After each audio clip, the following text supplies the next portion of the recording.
Hello everyone and welcome to Tips and Tricks in Planet Zoo, a series of small videos that are here to help you create awesome stuff and buildings in this wonderful game. For the first episode, I thought I'd show you one of my favorite techniques to easily create route shapes with non-gridded objects, a trick that is known in the community as the mudpillar technique. With a bit of practice, you can use this to basically make circles of any size with nearly all objects in the game that are not on the grid, as you also see on the screen right in front of you. Some of you might ask, how do I recognize objects that are non-gridded and how do I see which objects are on the grid? And basically it's very easy. You just go into the construction tab, you search for any object, and if the object is indeed on the grid, it has this little icon here in the upper left corner, and this means this object creates a grid on itself, so it isn't as freely movable as the non-gridded objects. So these objects don't have any grid sign. If you select them, you can more freely move them around, and yeah, basically move them in this three-dimensional space.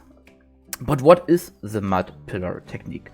For this, you basically take the African mudpillar that comes with the base game, one of the few objects, or I think the only object that is not on one of the corners of the grid, but basically in the middle of it. You place it down, like so, and you're now creating a new building group, editing group 5 in this case. Then you go into the group construction tab again, and we are using, for this video, we are using the East Asia timber narrow end, a little plank, and I can already say you, the smaller the object is, the easier it is to make a circle out of it. So if the objects get longer, it takes a bit more time, it's a bit more finicky to create rounds or circles with them. So if you want to make perfect round circles, better use smaller objects, and it is just a lot easier. We wanna hit space to enable angle snap, or I don't, because I'm still in the search field. Now we hit space.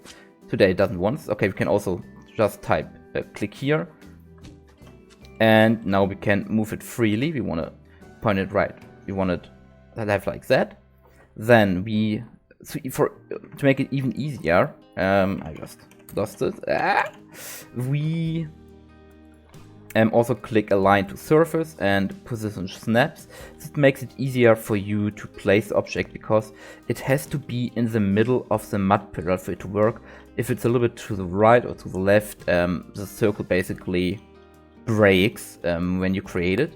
So now you want to hit X to get in the advanced movement, and this is basically the step where you can decide how big your circle needs to be, or how big you want your circle, because the further away from the mudpillar your object is, the bigger the circle gets in the end. We just place it here and place it on the ground, like that. Then we select both of these we select both of them, and now we hit Ctrl D to generate a copy. Now we have a copy of this object, and I see it's not in the middle. Let's do this again so we know it's straight. Yeah, this looks about right. Place on the ground. Okay. Select both, Ctrl D, and we create a copy of this object. Now we have both of them here, and we place it on the on the other side of the object. So we have two mudpillars in the middle and the object on both sides of this mudpillar. An important step here is to delete the second mudpillar in the middle. It makes it just easier later on. Now we want to again select everything. We want to hold Control and deselect the mudpillar in the middle. And now we want to press Ctrl X to create a copy of these two planks. Hold Ctrl X, and now we have generated a copy of them. So like that we can move freely around. And we want to place it like this, so we have this cross shape. And now we basically just repeat this process. Now we have 8 of them, like that. And now this is easier. Later on we want to disable angle snap, create another copy, and now we can move them more freely. Now you can really get close to the object and just barely let it tip the previous plank, so like that, so that there's no gap, like that. And then we do this again, and we create another copy, like that, and we still have some gaps here, so we do it again, and we fill the circle, and we can delete the mud pillar, and our circle is done. We now have a almost perfect round circle with a little bit more work, a little bit more minor adjustments. It gets even rounder, and you can basically have a round circle that you can now also move in all directions. You can tilt and move as you like, as you want. You can copy it around. It's not sticking to a grid. You can make a copy of it to create something like this, and you could even make a sphere or a ball out of it if you want to.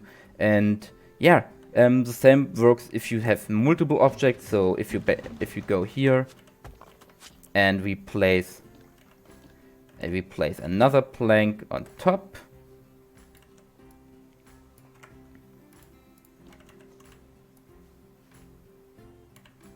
like so, for example. Let's make it another color so we see our difference. So we again copy it, make a copy out of it, delete one of the mud pillars in the middle, deselect the mud pillar, Ctrl X to make a copy, and again,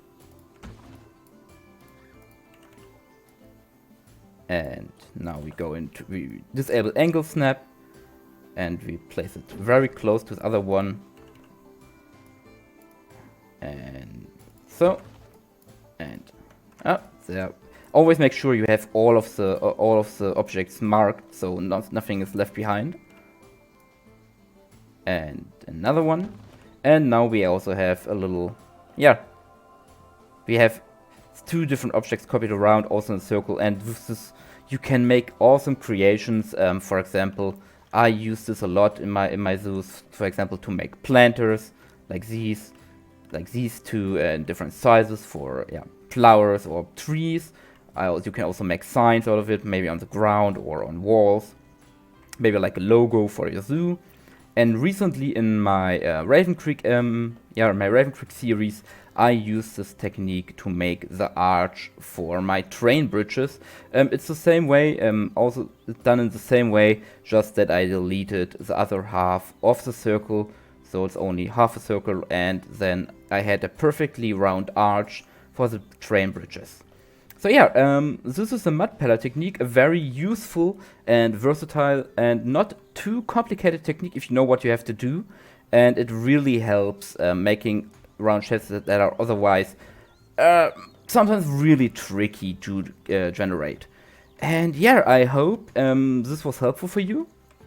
And I would be happy if you leave a like down below if you liked the video, and also a comment what other techniques and tricks I could show you in the future, all going from gardening to rock placement to building stuff, and what you want to see, what you have problems with, what I could help you with. And I hope you'll enjoyed it, and I hope I see you in the next episode of our little mini series here. So have a great day, and I see you in the next time. So goodbye everyone.